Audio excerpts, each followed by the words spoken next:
የእጄ ስቃይ እየበዛ አፌን ያሸኩበት የዕቃ ማሰሪያ ተለጣፊ ፕላስቲክ ትንፋሽ እያሳጣኝ ሲመጣ ሁሉም ሐሳብ ጠቅሎ ጠፋ። አውሮፕላን ውስጥ ለጥቂት ደቂቃዎች ሰዎች አንሾካሾኩ። የሚሰማው የወንዶች ድምፅ ብቻ ነው። የሚናገሩት በትግርኛ ነው። ሰነአ አየር ማረፊያ ያየኋቸው 4 ሰዎች ሁሉም ከገጽታቸው ትግራዋይ መሆናቸውን ገምቻለሁ።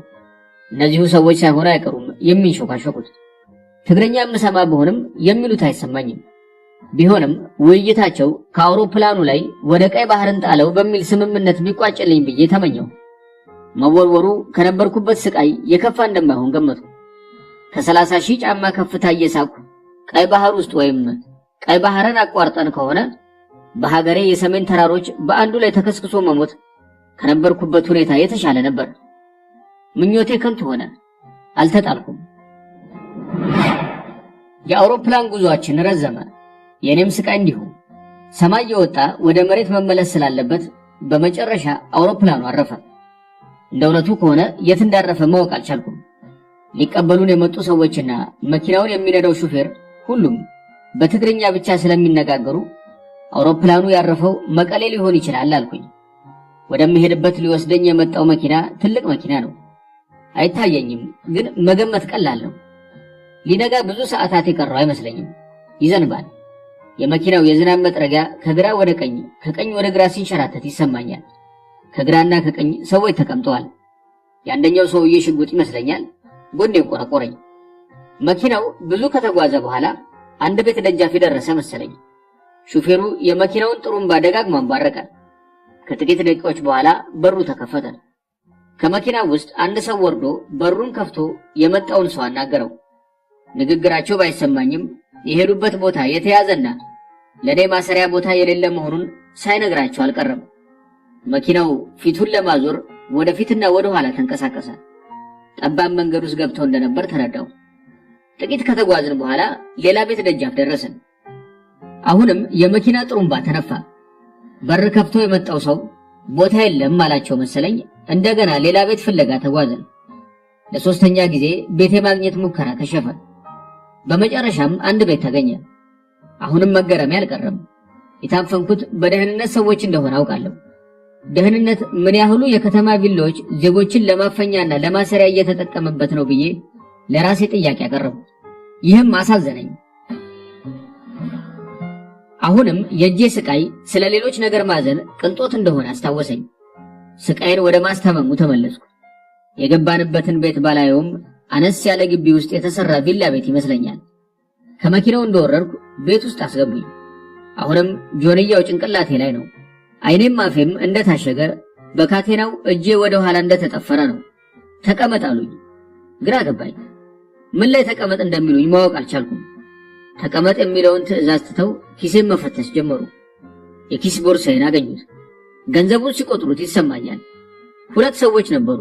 ቦርሳውንና ገንዘቡን ከወሰዱ በኋላ የአፌንና የአይኔን ፕላስተር ለማንሳት ጆንያውን ከራሴ ላይ ገፈሙ። ፕላስተሩ የቅንድቤንና የሪዜን ፀጉር ይዞ ተነሳ። ቢያመኝም ማየትና መተንፈስ በመቻሌ ትንሽ ቀለል አለኝ። 2ቱ ሰዎች አዳዲስ ሰዎች ናቸው። ሰነአ አየር ማረፊያ ያየኋቸው ሰዎች አልነበሩም። እርግጠኛ አይደለሁም።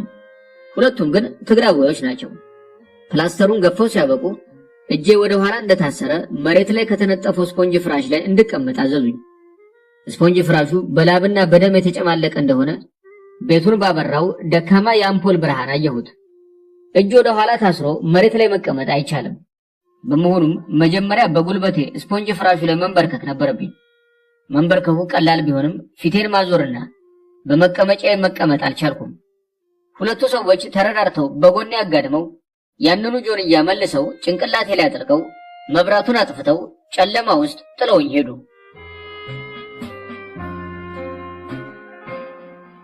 በወያኔ የደህንነት ሰዎች በሰነአ ኤርፖርት ከታፈንኩ በኋላ ወደ ኢትዮጵያ ስመጣ የአውሮፕላን ጉዟችን ረዘመ። የኔም ስቃይ እንዲሁ።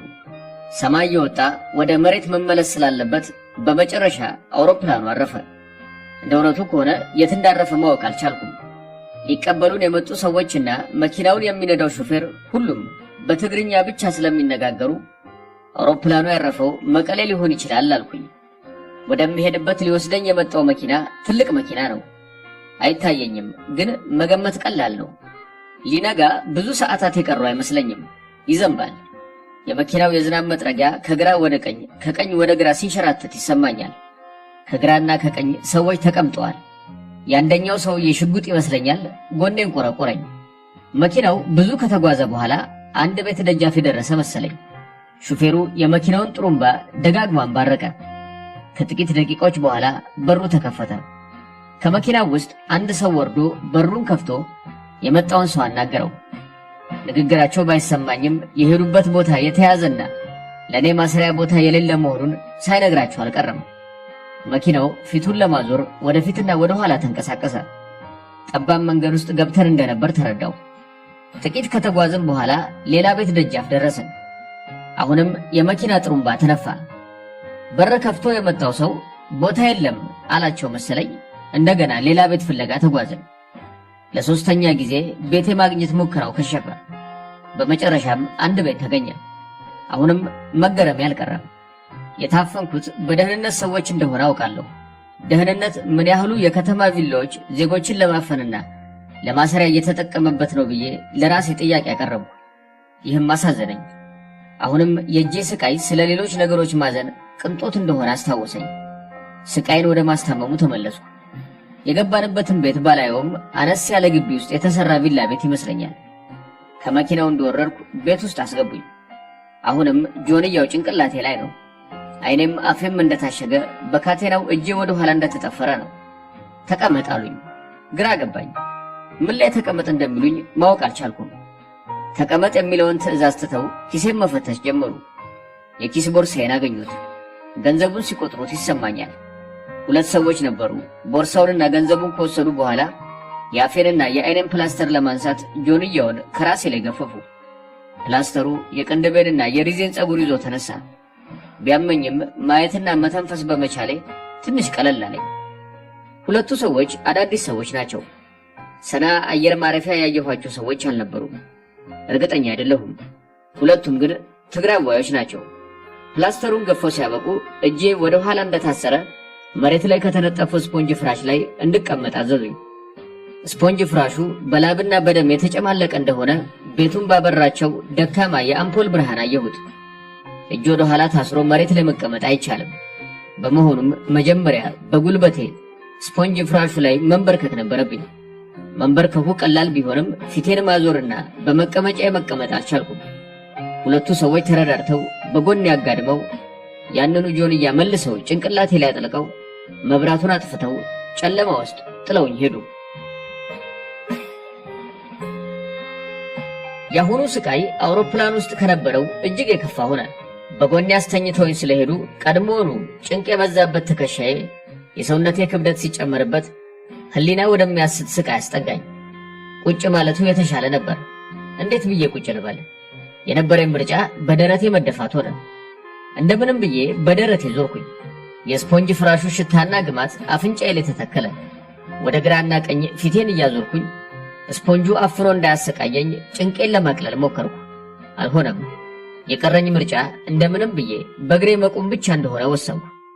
ክንድን ወደ ጀርባ እስከሚገነጠል ተስቦ እጅን ወደ ኋላ በካቴና ታስሮ በደረት ተደፍቶ እንዴት ተደርጎ መቆም ይቻላል? እንደምንም ብዬ ጭንቅላቴን እዛ ስፖንጅ ላይ ተክዬ 2 እግሮቼን መሰብሰብ ቻልኩኝ። ቀና ማለት ግን አልቻልኩም። ጭንቅላቴን የሚደግፍ ነገር ካላገኘሁ ቀና ማለት እንደማልችል ገባኝ። በጭንቅላቴ እግሬን እየጎተትኩ በእግሬ ጭንቅላቴን እየገፋው ፊት ለፊት ካለው ግድግዳ ጋር ደረስኩ። ግንባሬን ግድግዳው ላይ ለጠፍኩ። ግንባሬን እየተጠቀምኩ በእግሬ እየተገፋው ግድግዳውን ታክኬ እንደምንም ብዬ ቆምኩኝ። ያደረግኩት ነገር እንዲህ በትንሽ ቃላት ስገልጸው ቀላል ይመስላል። ብዙ ጊዜ የፈጀ በጭንቅና በአሳር የተሞላ ሥራ ነበር።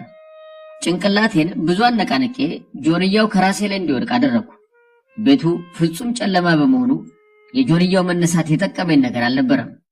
ጫማዬንና ካልሲዬን ወስደው ባዶ እግሬን ትተውኝ ስለነበር የሲሚንቶ ወለል በረዶ ላይ እንደቆምኩኝ ያክል ቀዘቀዘኝ። በበረዶ ወለል ላይ እየተንቀሳቀስኩ ክፍሉን መፈተሽ ጀመርኩ። የምፈትሸው ግድግዳውን ተከትዬ በትከሻዬ እየዳሰስኩ ነው። ቤቱ መስኮት የነበረው ቢሆንም መስኮቱ ተነስቶ በብረት መደፈኑን በግንባሬ ዳስሼ ተረዳው። በስፖንጅ ፍራሹ በስተቀር ሌላ ምንም ዕቃ አልነበረም።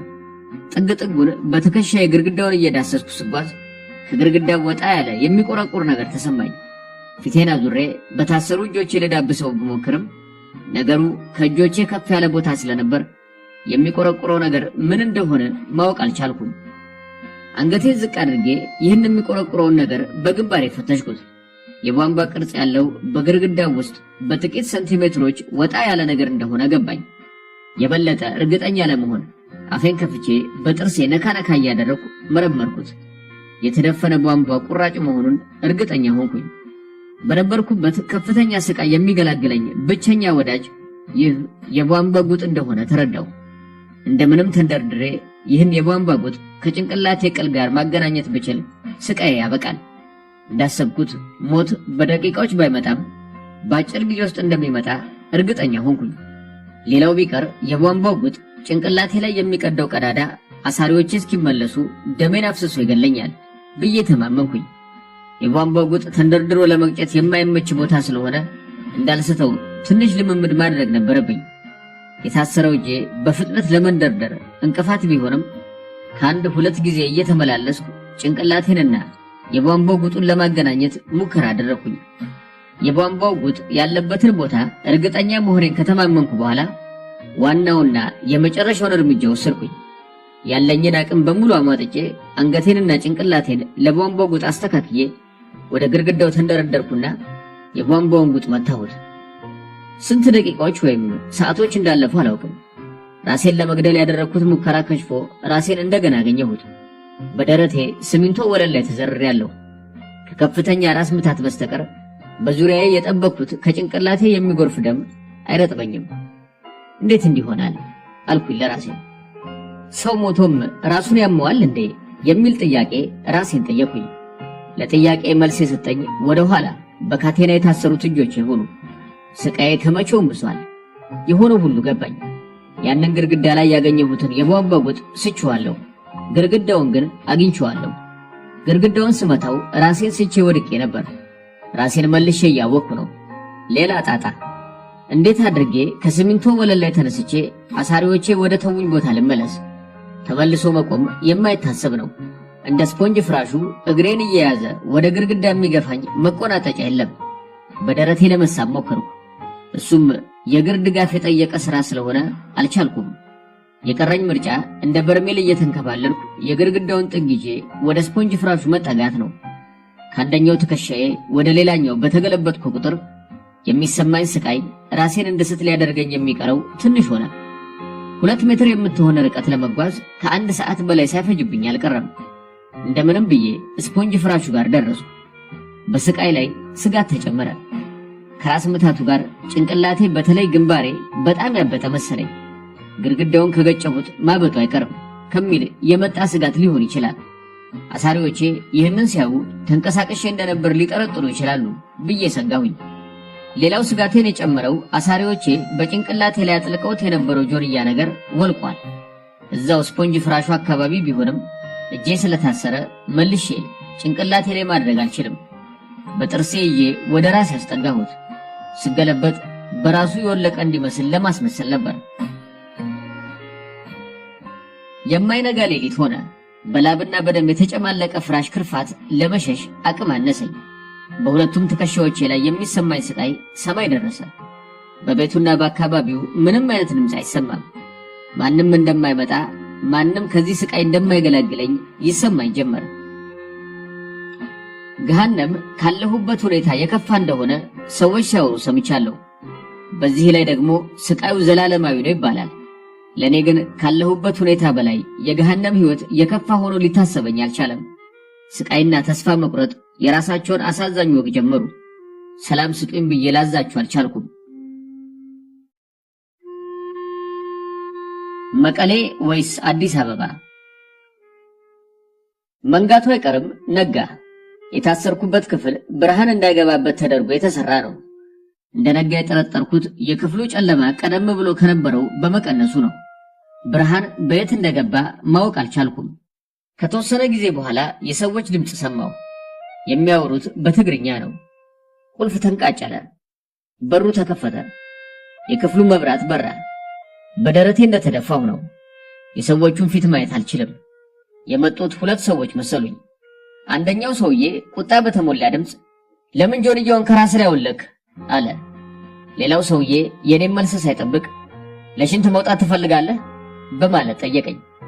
መናገር በምችልበት ሁኔታ አልነበርኩም። ክርፋታሙ ስፖንጅ ፍራሽ አፌን አፍኖ ይዞታል። አሁንም የኔን መልስ የጠበቀ አልነበረም። ከአሳሪዎቼ አንዱ የእጄን ካቴና ለመፍታት ጥቂት ታገለ። በመጨረሻም ተሳካለት። ካቴናው ሙሉ በሙሉ ከእጆቼ ላይ አልተነሳም። በአንደኛው እጄ ላይ እንደተንጠለጠለ ይሰማኛል። እጄን ከአንድ ቀን በፊት ወደ ነበረበት ቦታ መመለስ ግን አልቻልኩም። እዛው የታሰረበት ቦታ ድርቅ ብሎ ቀረ። እጄ ቢፈታም መንቀሳቀስ አልቻልኩም። እዛው በደረቴ እንደተደፋው ነኝ። ተነስ፣ ለሽንት ውጣ የሚል ትዕዛዝ ተሰጠኝ። በእኔ በኩል እንቅስቃሴም ምላሽም የለም።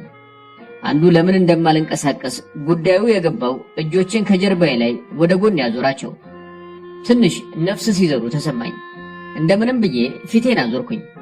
መነሳት እንደማልችል ነገርኳቸው። እጄ ቢዞርም ደግፎ ሊያነሳኝ የሚችል ጥንካሬ አልነበረውም። ተጋግዘው ፍራሹ ላይ ቁጭ እንድል አደረጉኝ።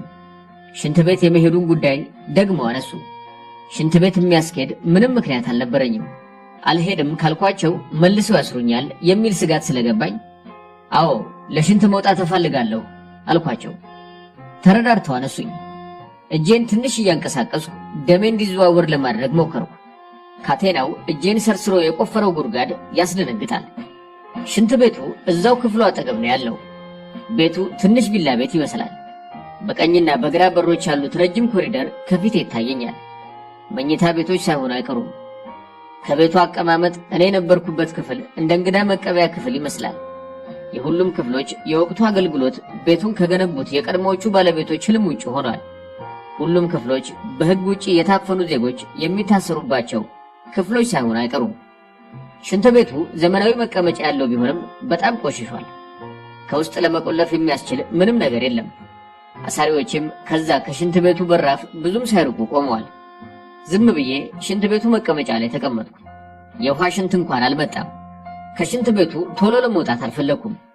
የቻልኩትን ያህል እረፍት ለመውሰድ ወስኛለሁ። ዝም ብዬ ቁጭ አልኩ። ከጥቂት ደቂቆች በኋላ አንደኛው አሳሪ አይጨረስክም እንዴ የሚል ጥያቄ ያቀረበልኝ። አይ ጨርሻለሁ የሚል ምላሽን ሰጥቼ ለማስመሰል ያህል የሽንት ቤቱን ውሃ ለቅቄ ወጣሁ። ወደ ክፍሉ እንደተመለስኩ ስፖንጅ ፍራሹ ላይ እንድቀመጥ ተነገረኝ። እጄ እንደገና መልሶ ወደ ነበረበት ቦታ ታሰረ። ጆንያዋ ተመልሳ ጭንቅላቴ ላይ ጠለቀች። መብራቱ ጠፋ። በሩ ተቆለፈ። አሳሪዎቼም ሄዱ። ቁጭ ብዬ መቀጠል አልቻልኩም። ፈጽሞ አይመችም። ትከሻዬ በጣም ወደ ውስጥ ስለሚሳብ ህመሙ በጣም ይበረታል። በጎን ወደኩኝ። እንደገና በደረቴ እዛው ቆሻሻ ፍራሽ ላይ ተደፋው። ቤቱ የድንጋይ ቤት ነው። በጣም ይቀዘቅዛል። የለበስኩት አንድ ሸሚዝ ብቻ ነው። ካናቴራ እንኳን የለኝም። ምንም አይነት ከላይ የሚለበስ ልብስ አልሰጡኝም። ቢሰጡኝም እነሱ አልብሰውኝ ካልሄዱ እኔ መልበሻ እጅ አልነበረኝም። ቤቱ መብረዱን እንደው አነሳሁት እንጂ ብርዱ ችግር አልነበረውም። ዋናውና ብቸኛው ስቃይ ወደ ኋላ መታሰሩ ጋር የተያያዘ ትከሻና እጄ መጋጠሚያ ላይ የሚሰማኝ ስቃይ ነው። ከትንሽ ጊዜ በኋላ ሰዎች ከአንዲት ሴት ጋር ሲነጋገሩ ተሰማኝ። አሁንም የሚነጋገሩት በትግርኛ ነው። ስለ ምግብ የተነጋገሩ መሰለኝ። ምግብ አምጥተው እጄን ቢፈቱልኝ የሚል ተስፋ ያዝኩኝ። የገመትኩት እውን ሆነ። በሩ ተከፈተ። ጆንያው ተገፈፈ። ካቴናው ከአንድ እጄ ላይ ተፈታ። አሁን ወደ ኋላ ታስሬ ብዙም ስላልቆየሁ የራሴን እጅ ወደፊት ለማዞር ብዙም አልተቸገርኩም። ከተደፋሁበት ወደ ጎን ዞሬ በእጄ ራሴን ደግፌ ቁጭ አልኩኝ።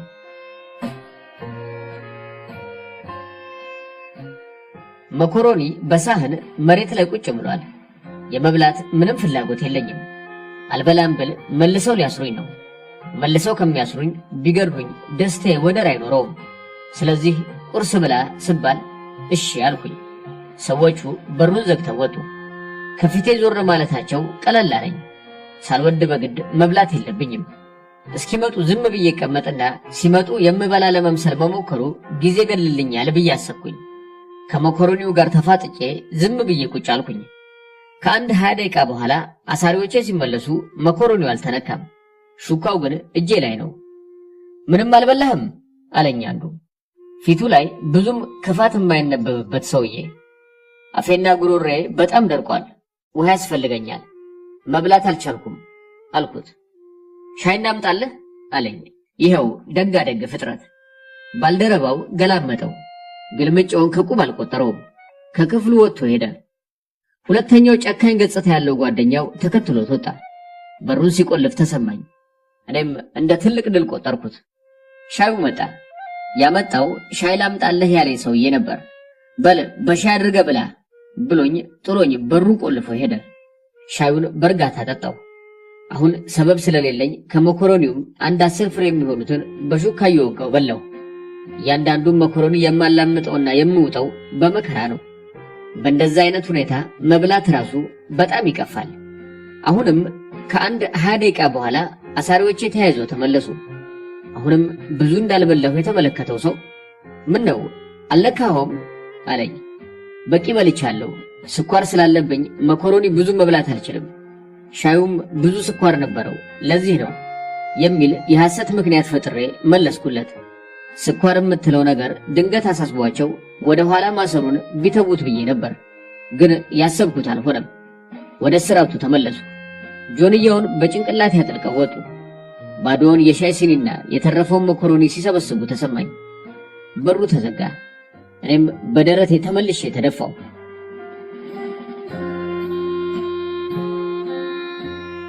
ስቃዩ ፈጽሞ የማይቻል ደረጃ ላይ ደረሰ።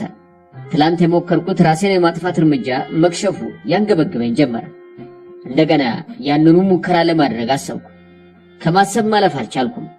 የትላንት ጉልበት ዛሬ የለም። በራሴ ጥረት መቆም ፈጽሞ እንደማልችል አውቄያለሁ። እያንዳንዷ ሰከንድ በስቃይ ስትሞላ ደቂቃ ምን ያህል ይረዝማል? እያንዳንዱ ደቂቃ በስቃይ ሲሞላ ሰዓት ምን ያህል ይረዝማል?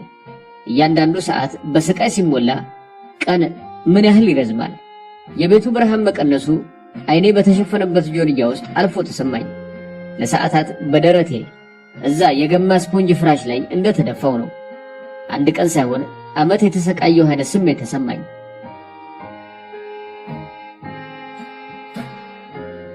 የበር ቁልፍ ተንቃጨለ። ረፍት ላገኝ ነው መሰለኝ። የጠበቅኩት ረፍት የእጄ መፈታት አይደለም። በደርግ ዘመን ለጥቂት ጊዜም ቢሆን እስራትን ቀምሻለሁ። ሰዎች ከእስር ቤት ተወስደው የሚገደሉት በምሽት ነው። የአሁኑ አሳሪዎቼ ከመሸ ስለመጡ የግድያ ሰዓት የደረሰ መሰለኝ። በሞት ረፍት የማገኝበት ሰዓት ደረሰ በማለት ተጽናናው። ክፍል ውስጥ የገቡት ሰዎች ብዛት ከ2 በላይ እንደሆነ ይሰማኛል። የሚያወሩት በትግርኛ ነው። የታሰረውን እጄን ጎትተው ከተደፋሁበት ተጋግዘው አነሱኝ። ከመቼውም ይበልጥ የትከሻዬ ህመም ጸናብኝ። ጆንያው በጭንቅላቴ ላይ እንደጠለቀ ነው። ምንም አይታየኝም። ግራና ቀኝ ክንዴን ይዘው ከክፍሉ አወጡኝ። ግቢው ውስጥ ቆሞ ወደ ነበረው መኪና አስገቡኝ። በዚህ ሰዓት ለግድያ ካልሆነ መኪና ውስጥ ለምን ያስገቡኛል የሚል ጥያቄ ለራሴ ያነሳው። ስቃዬ ሊያበቃ ስለመሰለኝ በጀመርኩት የመጽናናት ስሜት ቀጠልኩበት። የት እንደነበርኩ ወዴት እንደሚሄድ አላውቅም። መኪናው ብዙ አልተጓዘም። የብረት በር ሲከፈትለት ሰማው። ወደ አንድ ግቢ እንደገባ እርግጠኛ ሆንኩኝ። አሁንም እነዛ መከራ የበዛባቸው ክንዶቼን ጎትተው ከመኪናው አወረዱኝ። ትንሽ ደረጃዎች ስለወጣው ሌላ ቤት እየወሰዱኝ እንደሆነ ገባኝ። አሁንም ምን እየተሰራ እንደሆነ አይታየኝም። የሸሚዜ ቁልፍ ሲፈታ ተሰማኝ። ካናቴራ ስላልነበረኝ የሚፈታው ሰውዬ እጅ ቅዝቃዜ ደረቴን ነካው። እንደገና የሱሪ ቁልፍ ተፈታ። ጭንቅላቴ በጆንያ እፍረቴን በውስጥ ሱሪ ብቻ ተሸፍኜ ቆሜያለሁ። ከዛ በኋላ የእጄ ካቴና እንዲፈታ ተደረገ። ልብሴን ወስደው ሌላ ልብስ እያለበሱኝ ነበር። ጃኬት እንዳለበሱኝ ዚፑን ሲዘጉ ገባኝ። ሱሪም ነገር አጠለቁልኝ። መልሰው እጄን ወደ ነበረበት አሰሩ። ሁሉም ነገር ከ5 ደቂቃ በላይ አልፈጀም። አንድ የስፖንጅ ፍራሽ ላይ አስቀምጠውኝ ሄዱ። እኔም እንደ ልማዴ በደረቴ ተደፋው። የተቆለፈ በር አልነበረም። ሰዎች ሲያወሩ ከክፍል ክፍል ሲንቀሳቀሱ ይሰማኛል። ሁሉም የትግርኛ ተናጋሪዎች ድምፅ ናቸው። በሞት ከስቃይ ሊገላግሉኝ ነው የሚለው ተስፋዬ ጨለመ። በስቃይ መሃል ሌላ ሐሳብ ተከሰተልኝ። የታሰርኩት ቦታ መቀሌ ሳይሆን አይቀርም የሚል ሐሳብ ገባኝ።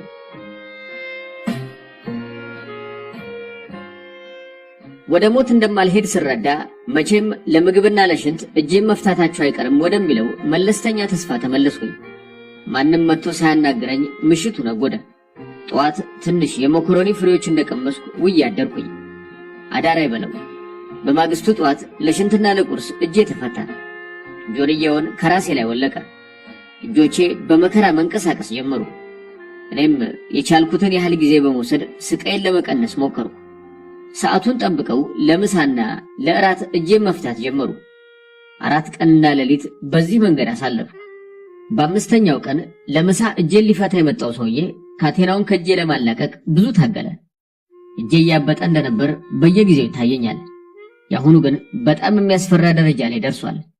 በአንደኛው እጄ ላይ ተንጠልጥሎ የነበረው ካቴና እጄን ሰርስሮ ገብቶ በብጠቱ ሙሉ በሙሉ ለመሸፈን የቀረው ጥቂት ነው።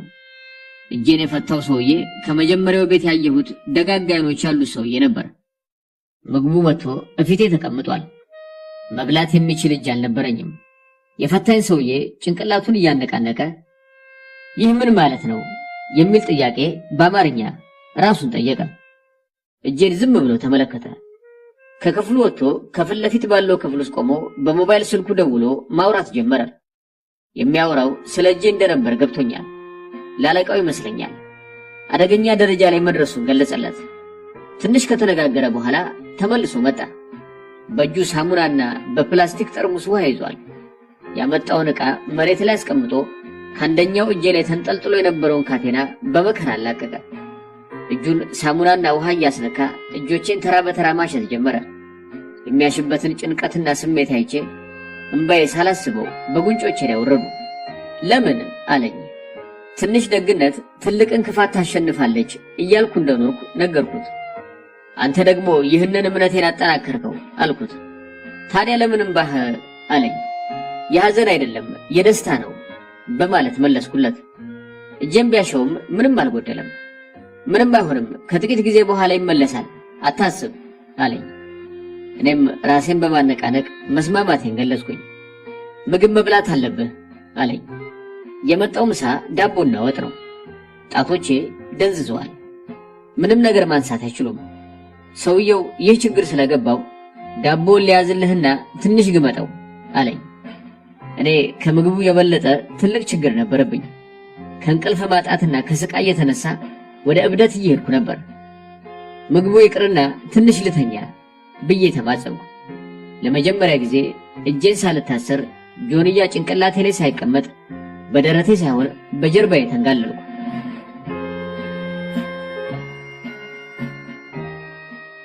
ቀኑ መምሸት ጀምሯል። ያለሁበት ክፍል መብራት በርቷል። በሩም ክፍት ነው። ከፊት ለፊቴ ባለው ክፍል ደብዘዝ ያለ ጨለማ ውስጥ እጄን ያሸልኝ ሰውዬ ወንበር ላይ ተቀምጦ ይታየኛል። በምን ፍጥነት እንደተኛው ስንት ሰዓት ወይም ቀናት እንደተኛው አላውቅም። አንድ ሰው በጣም እየነቀነቀኝ ተነስ ይለኛል። ከገነት ሊያስወጣኝ የመጣ ሰይጣን መሰለኝ።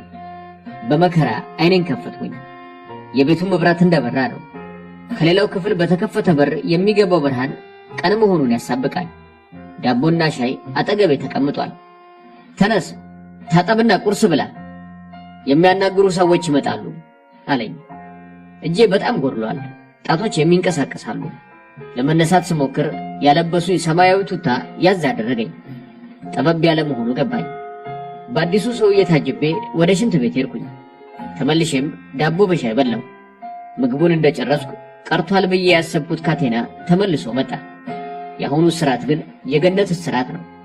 ያ ክንድ ገንጥል የኋልዮሽ ስርዓት አልቀጠለም። ወደ ኋላ መታሰሬ ቀርቶ ወደፊት ታሰርኩኝ።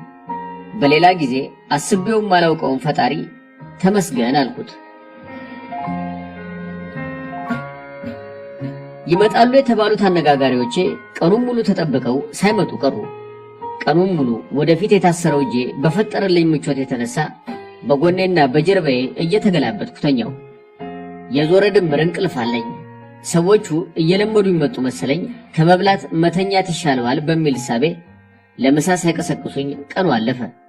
ወደ ማታ ገደማ ተቀሰቀሱ። ለባዶ እግሬ የቤት ጫማ አምጥተዋል። የ30 ብር ጫማ ነው። እርስ በርሳቸው ሲጠያየቁ ሰምቼ ነው ዋጋውን ያወቅኩት። ጫማውን እያሳየ አንደኛው ጠባቂ ይህንን አድርግና እንሂድ አለኝ። አናጋሪዎቼ የመጡ መሰለኝ። ጆንያዋ በጭንቅላቴ ላይ ተመለሰች። እንደ አይነ ስውር እየተራመድኩ ተወሰድኩ። ነፋስ ነገር ተሰማኝ። ከቤት ውጭ እንደሆነ አወቅኩኝ። እዚህ ጋር ደረጃዎች አሉ፣ ጠንቀቅ በል ተባልኩኝ። በእርጋታ ቁልቁል ወረድን። ደረጃዎቹ 7 ነበሩ። ቆጠርኳቸው።